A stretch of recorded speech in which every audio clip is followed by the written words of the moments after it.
Okay, so Fable 3. Well, this game came out 2 years back in 2010, and it's, if you don't know what Fable is, it's Lionhead Studios' version of Elder Scrolls. Sorry about the mix-up, Elder Scrolls.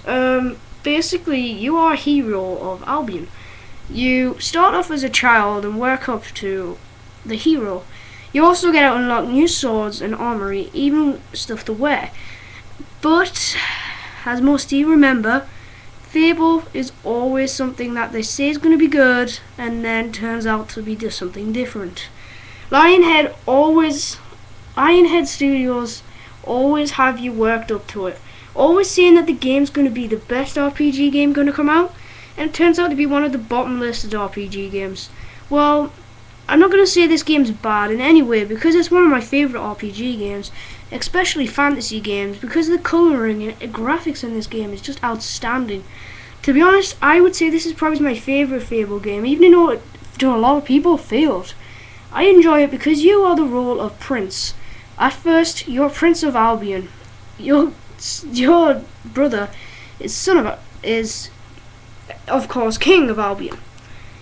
Your dad actually apparently is adventuring, but everyone kind of just goes on the head that he's dead. To be honest, I would think that he's dead. You don't have a mom either, so you're just kind of in it.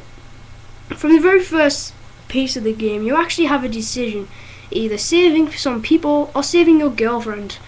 That's where the game kind of starts off, where you're actually getting a row with your brother, and then you fight random bandits, and then towards the end of the game, you become king. Of course, I'm not going to tell you the ending. The game is very good at graphics, like I said before, but some difficulties it does have. I'll mention that at the end of the video. Also has some new abilities, should I say. Also slow motion kills, and even dual wielding magic. Magic is of course an Elder Scrolls thing, but you can actually magic things. Yeah. Set people on fire in the skeletons. Okay. But you know, you get the picture. You can basically do everything like it's on Elder Scrolls. You can tell where Skyrim's took the dual wield stuff from, and obviously use that.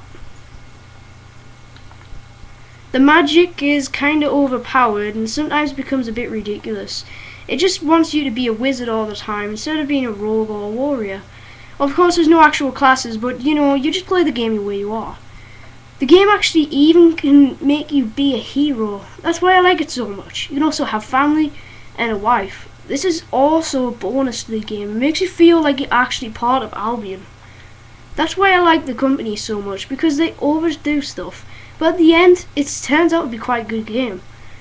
Now when they say Fable, they mean, and they imply that it's going to be a big journey. And Fable 3 is probably one of the most shortest games you find of the RPG selection, but it is an extremely fun game, and even just down to the basics it's fun. But the game does have downsides, and like I said before, I'll mention it at the end of the video. So scenery, well, like I said about graphics, they could be a little bit better. I noticed that a lot of haze is being put onto the game rather than anything else, but the game does look okay, especially when you're running on a HD TV. You can also just go around and menace and kill people if you wish to, but I don't know, that would affect your honor. The honor is actually the huge part of the game. It determines if you want to be an evil hero or a nice hero, good hero. Well, to be honest, sometimes it ends on to be a good hero for a lot of reasons. One, you get discounts on things. Another thing, basically everyone likes you and don't run away every time you run into a city, which is extremely annoying. And every time you run into a shop, they don't run away. Am I reading that right? Yeah. Okay. You get the point. The game can be a little bit over the top. Like, even down to people using chicken shoots. I can't remember that on Fable. You sure that was on Fable 2? Hey, okay. You see my point here. Fable 3 is probably one of the most ridiculous over-the-top games of Fable. And to be honest, it works out okay. It's not one of the best games you'll probably ever find in an RPG bargain. Or you'll probably more likely find this in a bargain bin in some place the back of the game shop, which isn't too good. If you're wondering about map size, this is one of those classic go this route, and then you go into a different map. So it's not a huge RPG game, but there's a lot of quests to go through. The beginning of the game is slow paced. It just doesn't seem right. I noticed that halfway through. The game kind of appeals that you are a skill of everything. Also, I found some empty places. I don't know if Lionhead actually forgot about this.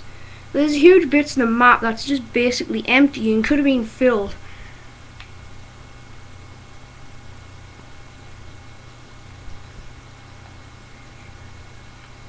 Also, this game applies on time.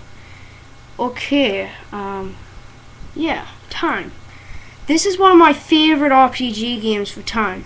Your character can even get older, sceneries can get older, and you got it, even places can get older.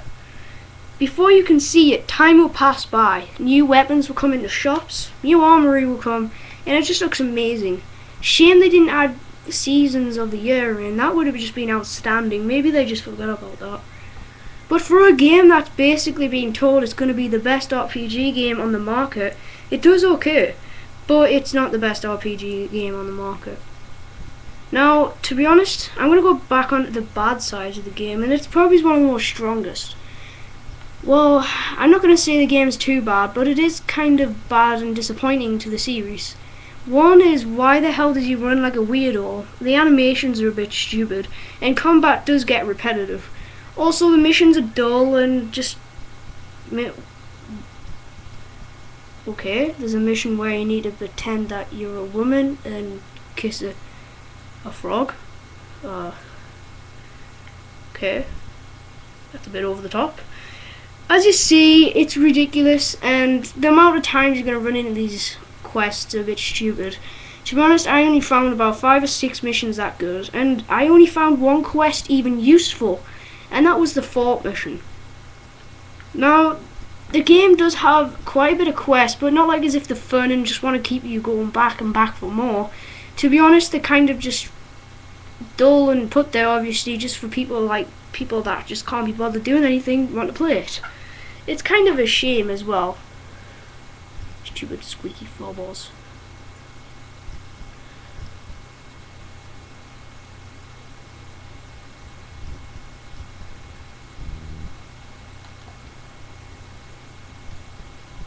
There's also some new stuff in. Remember the devil horns on Fable 2 were extremely annoying? Well, instead of that, they have different stuff in. Such as your sword can even go red or, well, light if you're good. Also, some button mashing. Button mashing is back, and all you're pressing is the X button. Which was kind of in the second game. I don't know why they left that in. You see the point. The game is a big, huge embarrassment compared to the other ones, but it's an okay game. I mean, I would only recommend this for a buy, if that. Now I'm going to reward this game, the most disappointing RPG game I've ever played. Bam. There's no way I'm going to say this game's amazing, but I'm not going to say it's too bad either. Now, the reason I'm on this, I'm trying not to rant about the game, and I could do all day. To be honest, if you want to see me rant, don't. Go and watch Andrew Grow. 30 Reasons Why Fable 3 Sucks. And watch that. I laughed all the way through because every single second of it was true. And to be honest, I don't know why you would want to buy this game. It's a fun game, but it's not up to expectations. And to be honest, it just gets repetitive. The dogs just look like crap and doesn't do anything in combat unless you actually level the crappy thing up, which takes all the game to actually work. It doesn't do anything, it just stands there. The character interaction with NPCs, if you don't know what that is, it's other computer characters, is crap. You can't actually talk to everybody. You have to press A exactly on the right thing. So if your dog's running away, you're going to run like crap and trying to find the thing, as you see here. You click it right at the same time, at the same second, but at the same time, that's the sprint button. Even when you do, you just get this screen. No, you can't select your own actions. It comes with this. It's just random actions. Why do you want this? It's just horrible. You don't want your dog, you want the thing to die because there's nothing to do. It doesn't help you, it's just there for some reason. Also, there's some crappy treasury which doesn't even help you. You're more likely to find 20 to 200 gold throughout the game. Now, what could that seriously get you? A woman's mercenary gloves? Why would I want that? Oh yeah, and did I say the sanctuary?